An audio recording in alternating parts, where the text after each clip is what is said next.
Right, it's 4 minutes, so I'm going to kick off. I'm Sarah Turner on behalf of Angel Academy. Welcome to this afternoon's webinar. I'm joined today by Simon Hopkins and Michelle McQueen, the two other members of the Angel Academy team. We've been running Investor Academy for 6 years now as an in-person workshop, but in a COVID-inspired pivot, we're now running it online, aiming it at both investors and founders. The overall objective of Investor Academy is to clarify what goes on, particularly in angel networks, and this one in particular as well.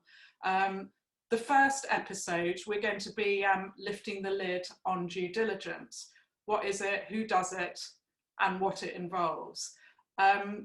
You can ask us questions as we go along. Please use chat at the bottom of your Zoom window to do this, and we'll do our best to answer as many as we can. Now, it's become a bit of a tradition on Angel Academy webinars to kick off by asking how everyone is feeling. So if you can tell us now on chat on how you are on a scale of 1 to 5, where 5 is highly optimistic and 1 is, well, let us know.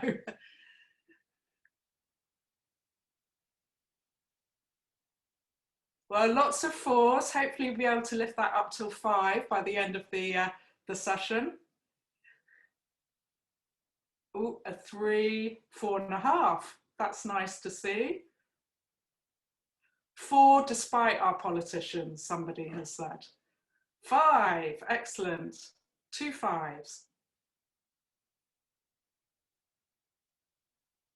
Great, well, really good to see you all towards the upper end of that scale.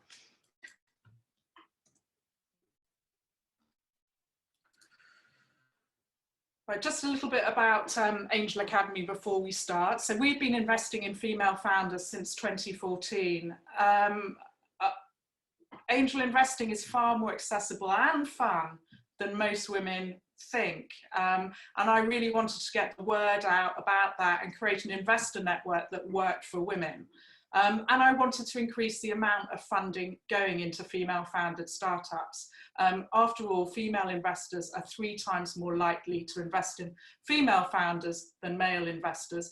So it starts with us. We've invested in 33 businesses so far. All are female founded or co-founded, and all are in technology. As technology businesses, they've adjusted well to working from home. And many, in fact, are benefiting and thriving from trends that have been accelerated during the COVID era. Digital payments, remote healthcare, remote work, remote education, just to name a few of the trends.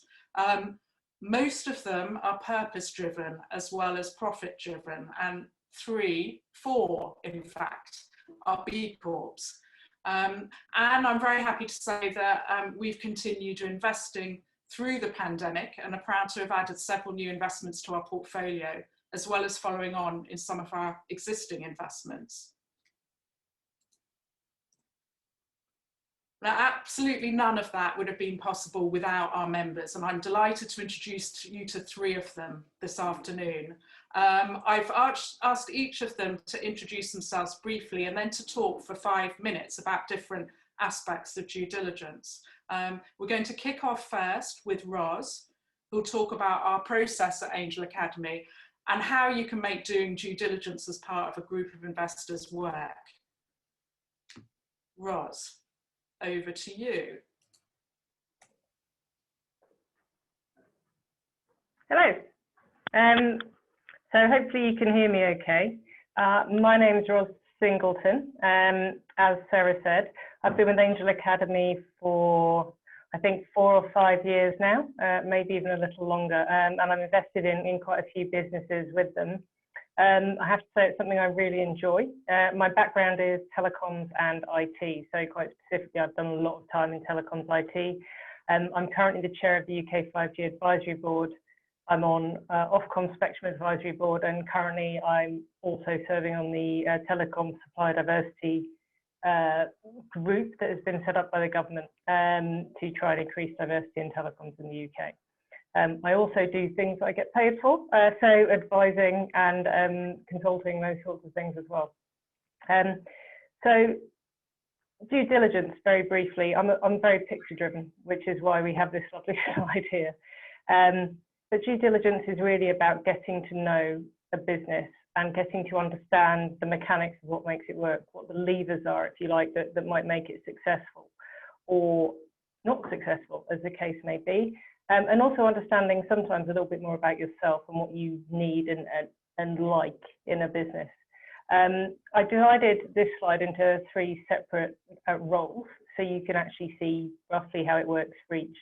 So the deal lead. So when we start with a pitch event, quite often by the time we even get to the pitch event, there'll already be a lead involved with the business. It's assigned by Sarah from Angel Academy. Quite often we'll have 2, so you can co-pilot your way along, because obviously everybody has busy lives, and if you share the load, it makes it a little bit easier.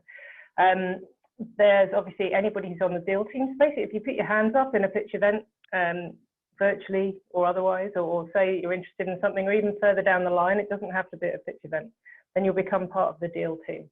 And we really emphasize the team part here. It's not just one person doing all the work, or the deal leads and the deal team just receiving. And obviously the entrepreneur is a really important part of due diligence, and a really important part actually of the deal team in their own way as well. So I'm not going to go through every stage, because obviously you'll be here for some time then. But basically the idea is that the deal leads will help drive the process and help provide some focus for the entrepreneur, so they don't need to speak to, you know, however many angels, 15, 20, 30 angels all separately, when they almost undoubtedly will have other investment streams as well they're trying to run. It's quite difficult to try and build a business, and lots of you will know, and raise investment at the same time. But one of the key things the entrepreneur really has to do early on is set up a good data room with as much information as they think we might need, and certainly where they can add anything as we go through. You know, basics like accounts, orders, that sort of thing, any IP. The deal lead will often, you know, work with the entrepreneur to try and make sure that's as complete as possible. And the other thing that we do is we spread the work out amongst the deal team. So if you are in a deal team, it is quite likely that somebody, if it's me, will probably actually say, please, can you do this? We do like to get volunteers, but not always do we have volunteers for every single role. And at the end of the day, it doesn't have to be perfect. And Jodie will go through some of the elements we look for shortly as well, which will really help. And Kanika will talk a little bit about, you know, what you do and don't need to know, I suppose. So the deal lead will drive through arranging calls and demos and communicating process with the entrepreneur and with the angel team. Clearly, you know, if for any reason investment falls below a certain amount, then it's quite important that we let the entrepreneur and the team know, because it may not be worth proceeding. Equally, if we raise a really large amount of money, sometimes it's worth us considering how we move that forward and what the best vehicles for that are as well. The other thing we do is document calls and meetings and gather the information from the deal team. So if, for example, you've been asked to look at the heads of terms for the deal, then you might work with one of your colleagues in the deal team and just go through noting any questions, getting answers, documenting all those things, and then writing a short report. And all this comes together into something we call a deal note, which is basically a summary of all that homework people have done into, you know, the people, the business, the turnover, that says, you know, if I look back on this in 6 months or a year, when they come round actually for the next series of investment, is it going to tell me what I need to know about why we invested in that business and why I thought it was a good business? And they're actually really handy. We're getting much better at this as well as we go, because Angel Academy has always been very open to feedback, so we develop the process the whole way through. Eventually you get to the point where you go, well, we know as much as we're going to at this point, and we're comfortable with that. So I'm going to make good on my commitment, or not, as the case may be. And so that's I set my timer to remind me to be on time. And then, you know, essentially you sign your paperwork, you hand over some money, and the lawyers do their thing, and then you get a share certificate and eventually an EIS certificate that allows you to work with the tax. The one thing I will say is that is probably quite vital up front is to get the soft commitment in early. It doesn't mean that you are definitely going to put that money in, but it does mean we know where we are. So that's probably one of the things I'd highlight for a deal team member is, you know, join in, and get your soft commits in early. So with that, I'm going to hand over to Jodie to take the next stage through. Thanks, Ros. Jodie, do you want to turn your mic and video on? Yes, I am active. Thanks a lot, Ros. You explained that brilliantly, and it's a perfect lead into my section, which was pretty much the middle section of that, the 3 areas on the slide, which is for the deal team. So anyway, by way of introduction, so I'm Jodie O'Keefe. I've been investing with Angel Academy for about 3 years now. And previously, I was also investing in Australia with scale investors. So about 5 years all up, and I do it for curiosity and fun, and hopefully some great returns at the end. But a lot of it for me is about the process. So not specifically the DD process, but just being involved in the membership group and learning about businesses and meeting different people. So it's actually really accessible. So that's part of the reason we're here today.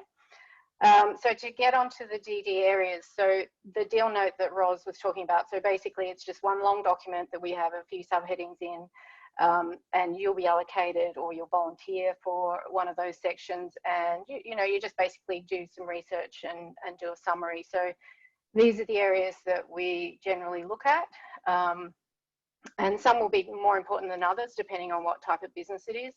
But basically, there'll be kind of an executive summary, like an overview, how long the business has been going, has it pivoted, what markets are they looking for, basically high-level stuff. The deal structure is important, so you want to know, have they raised before, who's on the cap table, is there a lead investor, like are there other VCs or whatever coming in on this deal and we're just part of that, or basically, or it might be a very, very early pre-seed raise, and it just might be Angel Academy, which is fine too. So just detailing all that kind of thing.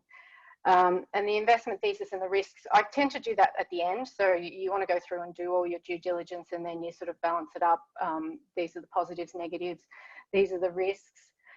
A point on risk, there's always going to be some pretty big risks. This is early stage investing, and there's always going to be a reason not to invest. So it's good to note them, but I wouldn't let them hold you up.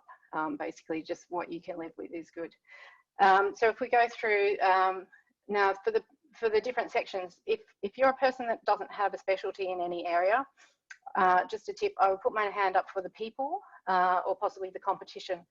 So the people, basically, you just do a little bit of stalking, not stalking, background research, check out resumes, LinkedIn, jobs they've had before for the management team, the founders, who are the board advisors, key employees. You also want to know about them, and often they're not actual employees, they might be contracted. So you need to know the nature of the contract, and that will feed into the risk as well if they're not, how they're incentivized if they're not employees, or even if they are. Product, so often it's a technical product or technology product of some sort. So really good thing is to record a product demo. So you would have that on the Zoom call, maybe the first Zoom call that you have, get the founders to go through and describe it all, and often I'll go back to that. Really handy to have. So how it works, what it does, how it works, what are the roadmap for new product developments or new features, when they might come along. And then the technology assessment, to me, that's a really important one. I think we'll talk about that a bit more later, but basically, you just need to know what the setup is. Even if you're not a technical expert, you just need to ask the questions. You need to be happy with the answers that you're given. If you're not, do a bit more digging, ask an expert, but it's just a really important thing to cover off. And my personal favorite is there a technical audit, technology audit? So I quite like to see those. Now, just quickly, I am running out of time. So market, there's often a marketing person, which is great. So give them this job. And I think readiness is a key one. So the timing of the product in the market, is the customer ready? That's something key to look at. Competition, again, it's pretty straightforward. So put your hand up for that one. There might be competitors that the founder doesn't mention, so think laterally. You might find one or two that are coming from a different industry and coming into the space.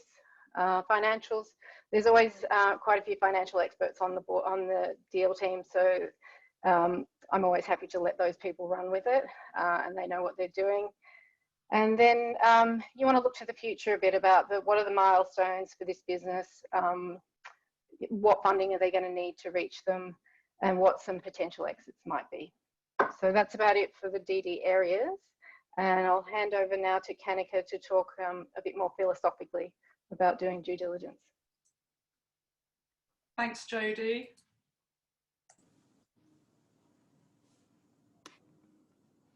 Okay. Thanks, Jodie.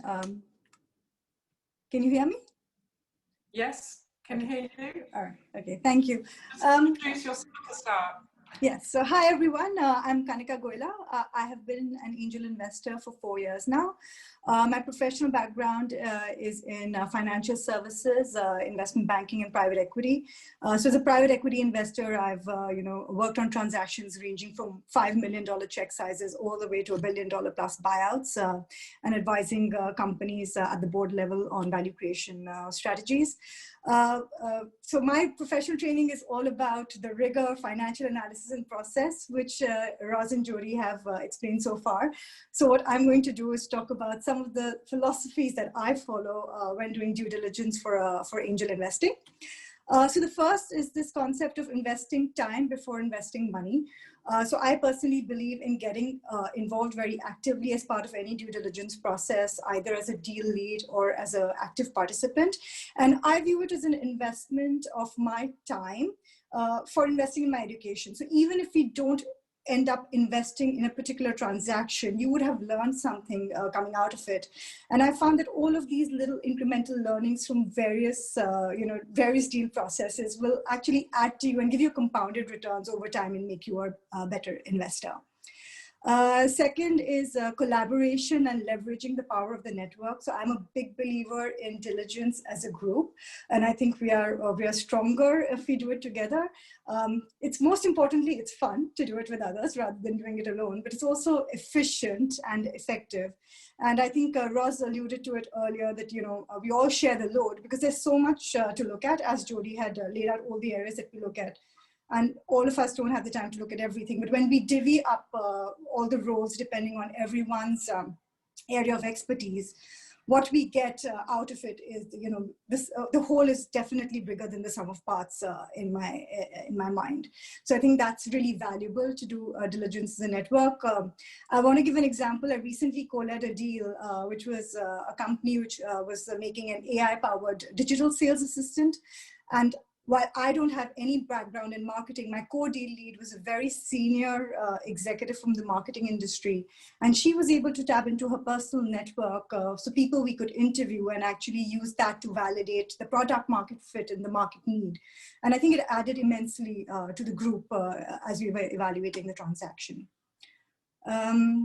Third point is there is no one-size-fits-all formula. So we have this broad template of due diligence, but really the questions that we ask and the areas that we go into and the information that we expect back from entrepreneurs varies depending on the stage the company is in its evolution, whether they're just at an idea stage or whether they're, they already have a minimum viable product or they're at a commercialization stage. So it will all vary depending on where the company is.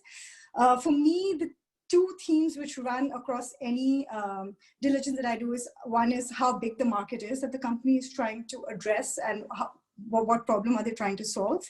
And second is the team. And I think that's actually more important because early stage investing is all about investing in people. And I find that through the diligence process, not only do we, research backgrounds and their, expertise and experience, but also the attitude of the founders in the team and how they answer questions, not just the answers that they give, how they're answering questions, how they approach the whole DD process gives very valuable data points in you making a judgment as an investor on whether you're going to, invest in them. Fourth thing to keep in mind is that risk is downside as well as upside. So here we are, angel investors, and we come into it, or looking to be angel investors. So we come into it knowing that it's a high-risk asset class. It's an asset class where there's high likelihood of losing your entire investment, but there's also potential to make outsized returns, and hopefully that's why a lot of us are doing it. But if we just focus on the downside risk alone, without looking at what could mitigate those risks, or without asking those upside questions, it's very difficult to make that leap of faith. You know, I think Jodie and Ros both said, there are always reasons to not invest, but what you have to look for is if you see enough evidence of the upside, which can mitigate the downside risks in your judgment. And finally, you know, it's not what you look at that matters, it's how you see. And I found that in a group process, everyone will interpret the same set of information very differently. And it depends on, you know, your, again, experience, expertise, your own risk appetite, your own biases, etc. And it's very useful for the group if you shared your thoughts. You know, every opinion is valid. And you know, I had a friend at McKinsey, and he used to say that, you know, our team's motto is we have an obligation to dissent. And what he meant by that was, you know, that encourages healthy debate and hopefully leads to better outcomes. So it's something to keep in mind. Share your perspectives with the group, but equally, you know, try to avoid this tendency to go with groupthink. So don't do investments just because a majority in the group are making that investment, and equally don't not do an investment because others are not doing it. So you think, am I doing something wrong? Ultimately, it's all about your judgment and your measured opinion on what you think might happen. And there is a lot of unknown in angel investing, and partly I think that's the, you know, fun and challenge in it. All right. That's it from me, and I will hand it back to Sarah and Simon. Thank you all for those amazing insights. We're now going to move into the Q&A part of the session. I'm going to hand over to Simon, who's going to moderate this. So panelists are all back on video. Perfect. I will go off video and hand over to you. Thanks, so, Sarah. Just to remind who our panelists are. Okay, well, thanks everyone, and thanks for obligation to dissent, Kanika. That's brilliant. That is my new motto, which I'll be reminding Sarah of on a daily, if not hourly basis. But question for Ros and Kanika first. We've obviously got a focus on tech at Angel Academy, and I suppose the broader question is, why is that? But then specifically, how do we approach technology and due diligence? So shall I take that first? I guess I don't know why we originally were a tech business. I wasn't around there that long. But what I would say is certainly tech, and particularly B2B tech, is a model that I think a lot of us find comfortable. Consumer products we do look at, and we invest in all sorts of things that aren't tech, and sometimes I think if we look at the balance, we'll find actually that increasingly we've got a much broader investment base than previously. But the key thing about tech, and particularly B2B tech, is that there's an element of knownness to the marketing for it, whereas consumer marketing is much harder. Kanika, do you have anything to add in there? Yeah, I think just from again, everyone might have a different perspective. From my perspective, I have a preference for tech simply because, you know, I think it's easier. You know, businesses could potentially build a defensible moat if they are working on, you know, have good technology. So, you know, just from a sustainable competitive advantage, tech might be better. I think potentially such businesses could scale faster with lesser need for capital as they scale. Which is, you know, which is why the multiples in this industry higher, just because you know it's not as capital intensive once you find the right product market fit. Thirdly, from my perspective, potentially such businesses, you might find other routes to exit, especially from strategic sale. So yeah, these are some considerations for me when I have, you know, slight preference for tech. But again, I have looked at different businesses as well, so Never But you say find there are never. specific, sorry, I mean, do you find that there are specific issues that do come up when we're looking at technology? And, you know, do we ever hit a brick wall where we just can't delve any deeper?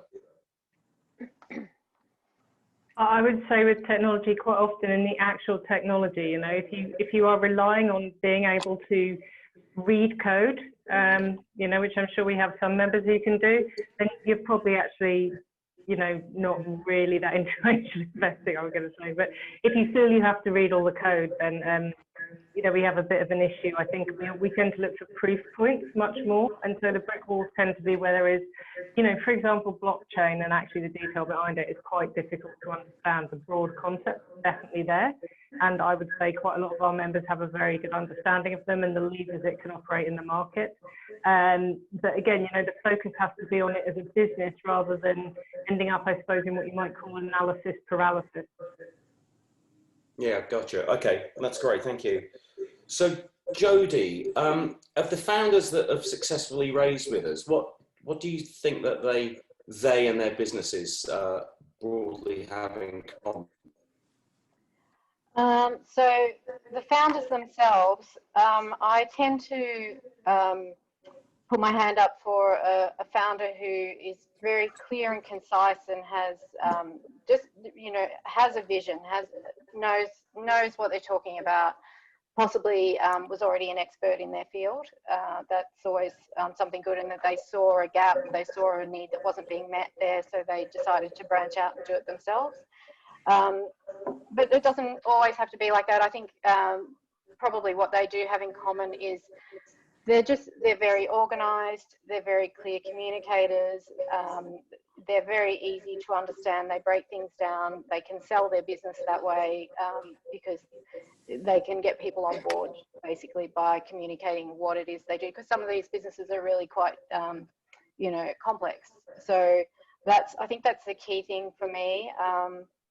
And also I think during the due diligence process, you really get to know what the founders are going to be like as business managers. So the way that they deal with the deal lead and the deal team, the way they respond, how quickly they respond, how thoroughly, how open they are, that kind of thing, I think is a real indicator to how they're going to be going forward. And I think from my experience, that's how it is. The ones who are really clear and communicative remain that way once you've invested in their business, which is fantastic, because then you know exactly how the business is going, and more likely you are to go in the follow-on round as well, because you've got all these data points to base your decision on. So and then the types of businesses, look, I invest in, you know, I've got a lot of different business models that I've invested in, so I'm not going to say there's any one. They do tend to have a purpose element to them, and I'm not going to say that sways my opinion either way, but I think there's a values alignment with the founder if there is a purpose to the business and you respond to that. So I do philanthropy as well, so I tend to keep those two things separate, but if there is a common good that's going to come out of a successful business, then I'm all for it. Okay, great, thank you. Ros, question for you, and it's one I'm very mindful of in my daily conversations with founders that come to us, talking about traction and why we do it is important. But it'd be great to hear from you why it is important to demonstrate traction, but also what do we mean by it? Because clearly companies are at very different stages when they come to us. Yeah, I mean, sorry about that, collapsing, sir. That's good. Like magic.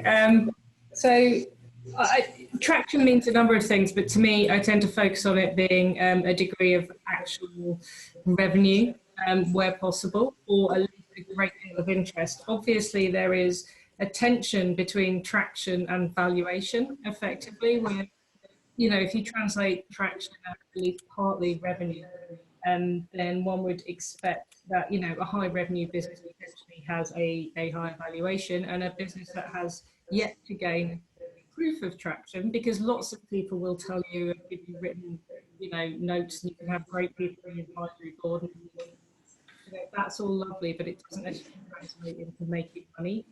And, you know, ultimately, at the end of the day, as an investor, you're investing for an outcome, which is hopefully one day a as well as, you know, maybe some purpose-driven good as well. So what I would say is traction is important. What it means can vary, but what it means needs to, or how much of it we need to see probably needs to vary according to the valuation. Basically, the lower the valuation of the business, the more likely we are to, I would say, assess traction less critically than we would if it's a high valuation business. If you're a high valuation business, you don't have any revenue, then for me personally, I'm largely going to not be very interested.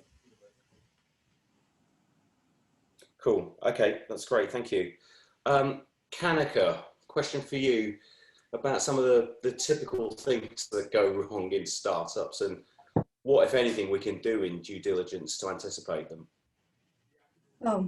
So my short answer is there is nothing typical. It's different. It's different for every investment or transaction that I've looked at. And a lot of times it's things outside your control, so I give the example of this pandemic, right? So for a lot of companies, their revenue completely froze up because for whatever reason, customers were, tightening their budgets, etc. But equally, in January, I was pitched this company which was trying to do this an online model for events, for industry events and online networking, and I said, ooh, why would anyone do online networking for industry, for events, right? Because the whole idea is to meet people face to face. But switched 2 months later, and their business took off because of the pandemic. So a lot of things are outside control. And it's very difficult to anticipate everything in due diligence. Some of the things I could look, in due diligence, you could look at is, product market fit. There are a lot of companies who are not able to figure that out and may not succeed because of that. And the second is sometimes, getting their funding and assessment of their funding requirements wrong. So, being too overly optimistic on revenue generation and not planning for enough buffers or cost control. But yeah, really, it's very different across different businesses. Okay, that's great. Thank you. Jodie, as you said, you've been doing this for about 5 years now, I think. How do you get better at doing this? Well, two things. On the Angel Academy website, there's a blog. And on the blog, I forgot to mention this, but on the blog, there's a whole bunch of information about how to go about the process. So I'm also writer in residence. So read those articles and guaranteed you'll get better. But seriously, do that. But seriously, you just have to engage. So the more you do, the better you will get at the process. So I think that means, first of all, coming in, and you don't even have to you do a lot or say a lot, but you can shadow someone, or you can get a buddy, or stick to your area of expertise, and then, you should have no trouble contributing to the deal memo. I'd say once you've done that once or twice, then, and you don't have to invest, so this can all be practice as well. Once you've done that once or twice, branch out and do a different area that you've not done before.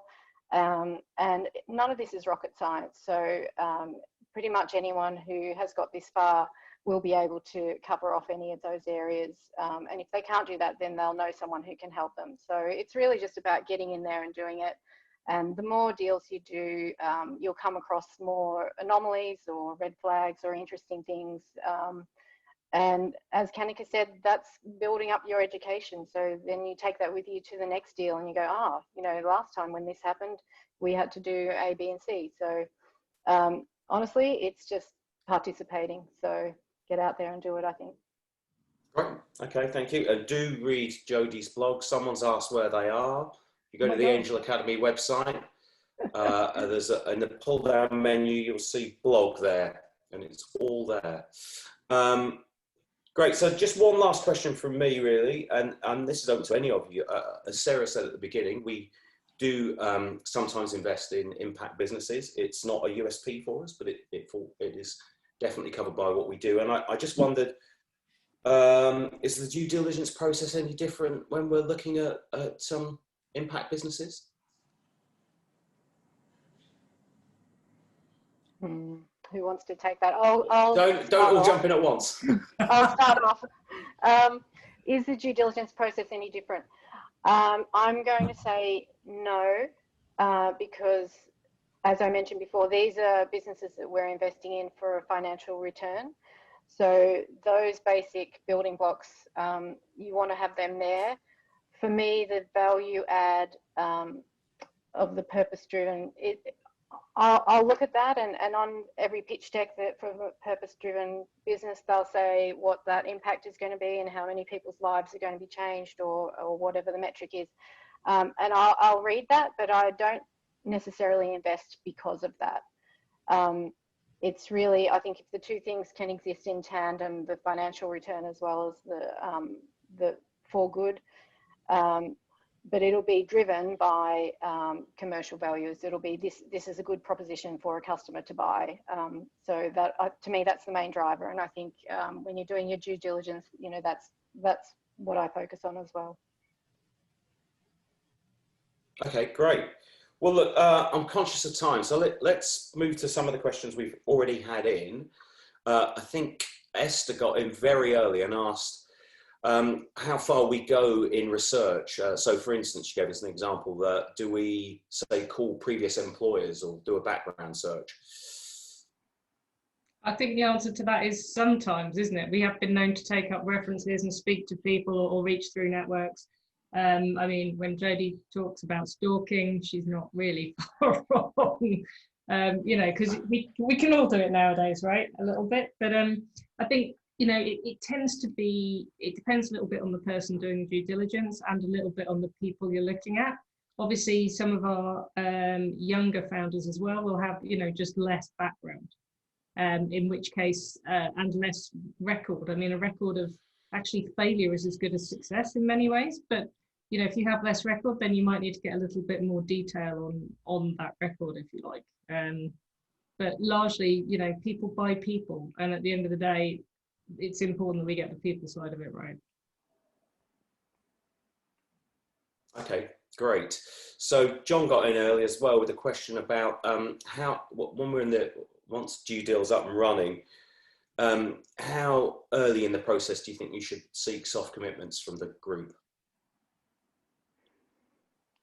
This is a pet one of mine. I think very early, because it's only a soft commitment. It's not a definite. It's what you've put your hand up to find out more, and it's basically an expression of if there are no major red flags throughout this process, what would I be prepared to invest in this business? So it's not set in stone, but it is an indication of interest and the level of interest, and it's really important for the founders to juggle that in the mix of their fundraise, so that, you know, and we don't want to disappoint founders either by you know, having a bunch of hands go up at the pitch event and then having very little interest in the deal. So you can identify that up front if you give a soft commit. So for me, as a deal lead, that's one of my pet peeves, is that it's better to have soft commits up front, and please just give them, and then you're not going to be held to it. So it's an indication of interest. Yeah, I tend to go for as soon as or a couple of days after the deal room is populated. So, you know, you've had a chance to have a quick look at the finances and the projections, and, you know, the pitch deck again if you wanted to. That, you know, that should be enough to go, okay, well, this looks like, you know, I'm willing to invest it. Okay, great, thank you. So Amy had an early question about general rules of thumb when we're approaching DD.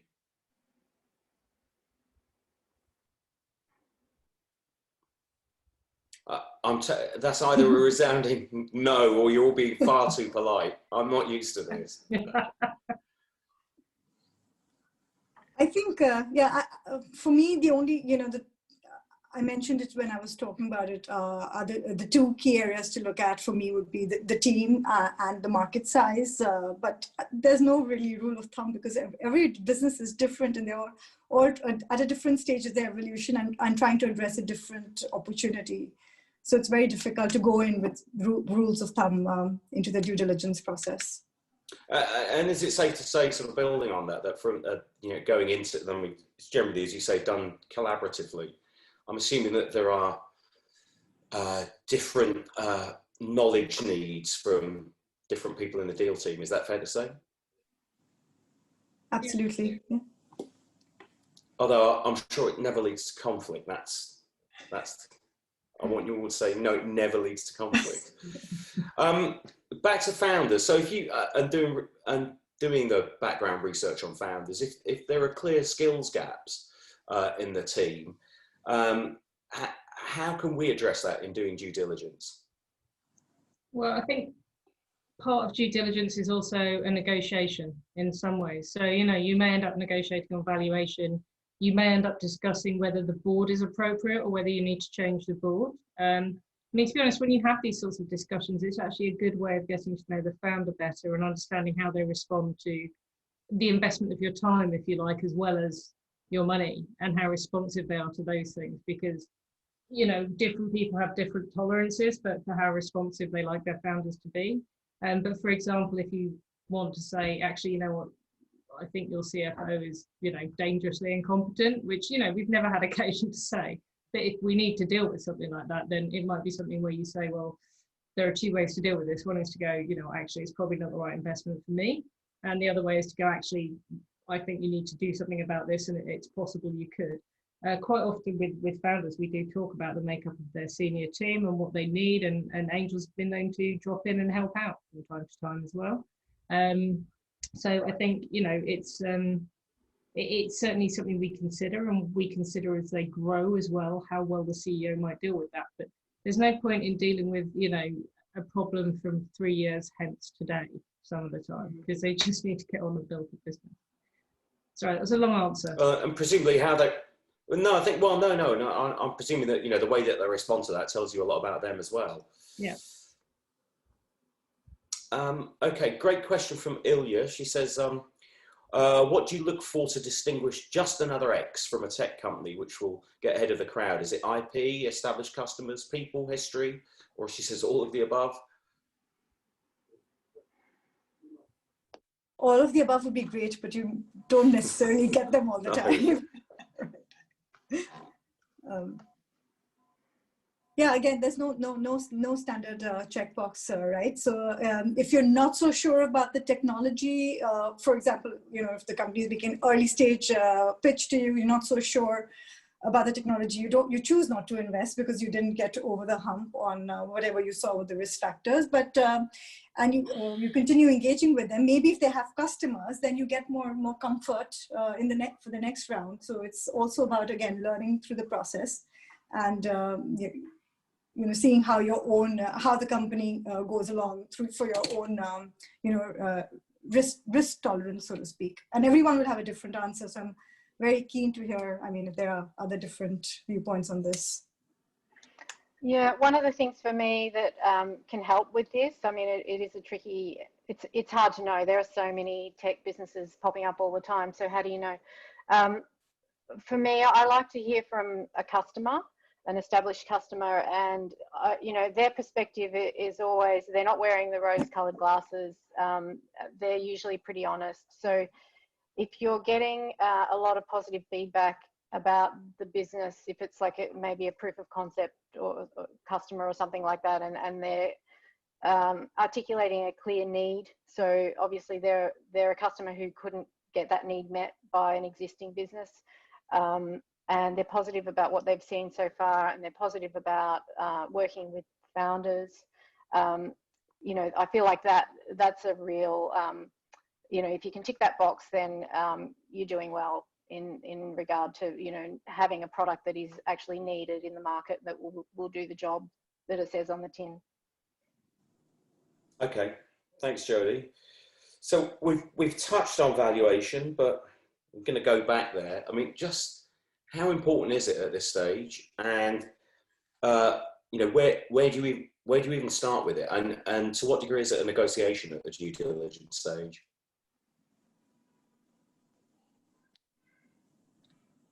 I think Kanika, that's open to any of you. Kanika? Kanika, over to you. Yeah, sure. Oh, sure. Yeah, so for me personally, it is important, but it is not the only factor, because frankly, at this stage, there is no scientific way to calculate what should be a fair valuation for the business, right? So it comes down to looking at multiple, like, other companies in similar industry, and, what valuation deals are getting done, in that particular area that the company is operating in. But I have said no to deals where I felt that the valuation was just too much of a stretch for, for the market that the company was in. So I will, not shy away from that, from stepping away on a deal where I feel the valuation is not fair. But equally, I don't shy away from doing deals, even though there's no revenue or no, obviously no profitable, but no revenue to base valuation on. So it's again, it's different for everything, but for me, it's important, but it's not critical. Okay. Thank you. So back to the subject of traction. I know we've discussed this a little bit, but I'd like to ask, a lot of companies that in particular areas that we have invested in might well be pre-revenue because quite early stage. What sort of ways can they demonstrate traction if they are pre-revenue?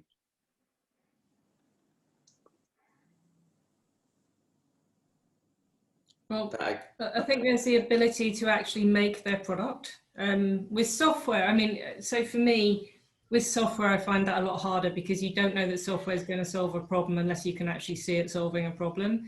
But if you take higher stakes as an example, who are very early stage, meat without animals company, basically meat growing, one of the ways you can see that there's a market there, it's a little bit of a, I hate to use the word moonshot now, the government has ruined so many it's a bit of an out there investment, but out there investments fit in a portfolio with some consideration. But the traction is definitely there in that the science is there, they can prove the science is there, you can actually see and touch the product. And sometimes, for me at least, as somebody who comes from an IT background, I find software, which can be seen very easily as vaporware, if you like, again, if you can't see it solve a problem, but something like that where you can imagine buying it from a supermarket shelf, for example, or something similar, you can see there is something real there. And that also speaks to, because traction in the sense of a state of development of something as opposed to a state of market. Okay, yeah, makes sense. Crowdfunding. In terms of the due diligence, how different do you think it is from angel investing? I don't really do, well, I mean, I've always thought of crowdfunding as being just something where you just give people money, you don't necessarily get anything back. Is that Kanika?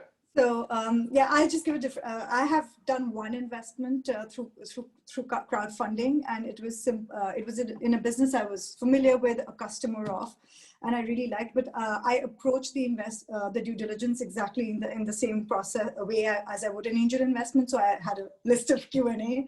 I actually sent to the founder, and only when I got responses which I was satisfied with, did I do the investment. But I have seen, different people on crowdfunding websites will ask questions. They're definitely doing some diligence, but it's different. Again, everyone is doing it according to their comfort level. Yeah, no, that makes sense. Okay, the inevitable COVID question. Has it changed the sort of questions we're asking this year, do you think? And of any of the ways that it's changed it permanently? I like to ask, how you handled it, and we've seen, because we had deals that were live when COVID hit, so it was really informative to see how how strategic founders were and how good they were at managing a cash flow crisis that was looming. And so I found it really, from that perspective, a very interesting insight into how this person is running a business. And equally, those businesses that have come through COVID and are still around and not asking for, you know, a huge cash injection, but have found a way to trade out of it. Again, I think it informs as to what kind of how they can bootstrap and how they can pivot or whatever they need to do to keep going. So in a way, it's been, you know, quite illuminative on founders. So my questions are really, you know, what stage were you at when COVID hit? What did you do? And then that conversation will go on for quite some time. So it's really interesting to hear it. And do you think it's changed the nature of the sort of companies that are making it through to pitch to us? Oh, I think it's changing. Well, if I look at the ones that I've invested in since, they've been med tech, health tech, cyber.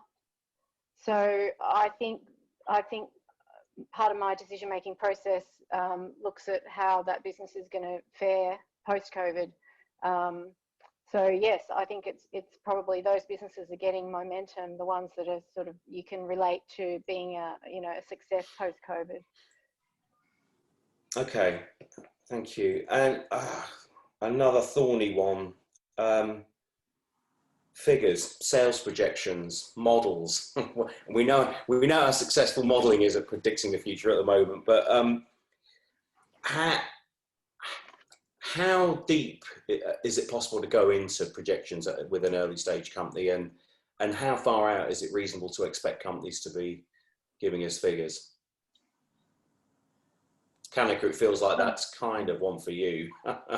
Sure. Well, again, what's reasonable, according to me, I think 3-year projection. But first of all, as I said, if it's an early stage company, just at an idea stage, I wouldn't expect them to have a model. I would expect them to have a business plan, you know, thinking about the market, how they're going to approach the market research, etc., rather than, you know, a well-driven financial model, because that's just numbers on an Excel file. But if it's a company which has a minimum viable product, or very, you know, has already commercialized and has some revenues, then I would expect to see, you know, 3-year out projection. What I would look for there is if they understand their revenue drivers and their cost drivers, because it gives you insights about the business, then which you can ask questions on. Nobody gets it right, like that, you know, meets their projections bang on. But you want to see something which is reasonable and not just out there, because it'll show you the thinking of the founder and whether you know, reasonableness of the founder or the team.